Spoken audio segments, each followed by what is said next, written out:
ಆತ ನೂರಾರು ಕನಸುಗಳನ್ನು ಹೊತ್ತುಕೊಂಡು ಎಸ್ಎಸ್ಎಲ್ಸಿ ಎಕ್ಸಾಮ್ ಬರೆದಿದ್ದ. ಅವನ ಪ್ರಯತ್ನಕ್ಕೆ ಫಲ ಎಂಬಂತೆ ಎಸ್ಎಸ್ಎಲ್ಸಿ ಜಿಲ್ಲೆಗೆ ರ್ಯಾಂಕ್ ಬಂದಿದ್ದಾನೆ. ಆದರೆ ಈ ಸುದ್ದಿ ಕೇಳೋಕೆ ಆತನೇ ಇಲ್ಲ. ನಕಲಿ ವೈದ್ಯನ ಮಾನಗೇಡಿ ಕೃತ್ಯಕ್ಕೆ ಬಾರದ ಲೋಕಕ್ಕೆ ಪಯಣ ಬೆಳೆಸಿದ್ದಾನೆ.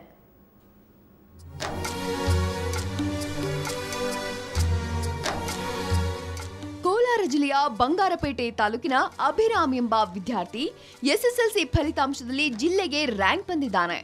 ಆದರೆ ಈ ಸಿಹಿ ಸುದ್ದಿಯನ್ನ ಕೇಳಲು ಆ ನತದೃಷ್ಟ ಹುಡುಗನೇ ಇಲ್ಲ. ನಕಲಿ ವೈದ್ಯನೊಬ್ಬನ ಮಾನಗೇಡಿ ಕೆಲಸಕ್ಕೆ ನಿನ್ನೆಯೇ ಬಾರದ ಲೋಕಕ್ಕೆ ಪಯಣ ಬೆಳೆಸಿದ್ದಾನೆ.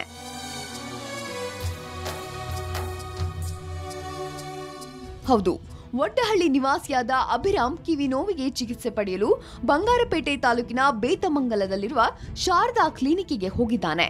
ಕ್ಲಿನಿಕ್ನಲ್ಲಿದ್ದ ನಕಲಿ ವೈದ್ಯ ನವೀನ್ ಕುಮಾರ್ ಇಂಜೆಕ್ಷನ್ ನೀಡುತ್ತಿದ್ದಂತೆ ಅಭಿರಾಮ್ ಕುಸಿದು ಬಿದ್ದಿದ್ದಾನೆ. ನಂತರ ಕೋಲಾರದ ಆರ್ಎಲ್ ಜಾಲಪ್ಪ ಆಸ್ಪತ್ರೆಗೆ ದಾಖಲಿಸಿದ್ದಾದರೂ ಚಿಕಿತ್ಸೆ ಫಲಕಾರಿಯಾಗದೆ ಅಭಿರಾಮ್ ಮೃತಪಟ್ಟಿದ್ದಾನೆ.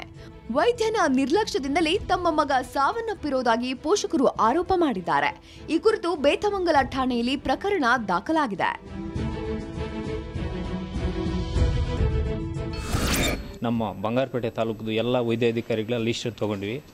ತಗೊಂಡು ಬೇತಮಂಗಲ ಹೋಬಳಿದು ಎಷ್ಟು ಡಾಕ್ಟರ್ಸ್ ಇದ್ದಾರೆ ಅಂತ ಹೇಳ್ಬಿಟ್ಟು DHO ಸರ್ಗೆ ಈ ಥರ ಫೇಕ್ ಡಾಕ್ಟರ್ಸ್ ಜಾಸ್ತಿ ಇದ್ದಾರೆ, ಇಲ್ಲಿ ಯಾರು ರಿಜಿಸ್ಟ್ರೇಷನ್ ಇಲ್ಲ, ಒಂದು ಇಬ್ಬರು ಮೂರನ್ನ ಬಿಟ್ಟರೆ ಅಂತ ಹೇಳ್ಬಿಟ್ಟು ನಾವು ಮೆಸೇಜ್ ಕೊಟ್ವಿ.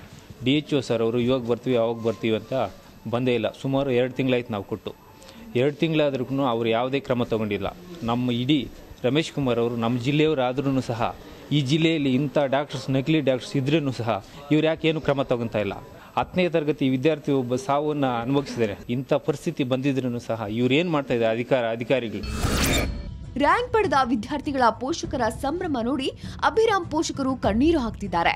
ಒಟ್ನಲ್ಲಿ ನಕಲಿ ವೈದ್ಯನ ಮಾನಗೇಡಿ ಕೆಲಸಕ್ಕೆ ಬಾಳಿ ಬದುಕಬೇಕಾಗಿದ್ದ ಅಭಿರಾಮ್ ಮಣ್ಣಲ್ಲಿ ಮಣ್ಣಾಗಿ ಹೋಗಿದ್ದಾನೆ. ಕೋಲಾರದಿಂದ ಕ್ಯಾಮರಾಮನ್ ಶ್ರೀನಿವಾಸ್ ಜೊತೆ DN ಲಕ್ಷ್ಮೀಪತಿ, ಸುವರ್ಣ ನ್ಯೂಸ್.